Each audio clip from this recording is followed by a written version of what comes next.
políticos descarriados, ya pónganse a trabajar y nunca se les olvide que también van a mantener. Hay un par de cosas que no podemos dejar pasar. Que implica un pariente tuyo,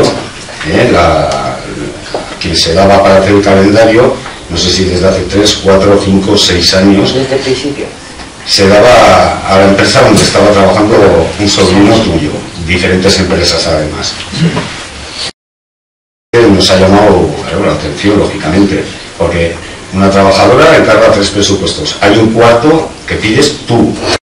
Casualmente siempre sale 50 euros más barato que el más barato aproximadamente. No sé si os parece muy normal que esto ocurra. Tú has pedido que se te dieran los presupuestos, más de un año. Se ha hecho al más barato. Ya, pero es que ¿cómo se ha conseguido que sea el más barato siempre?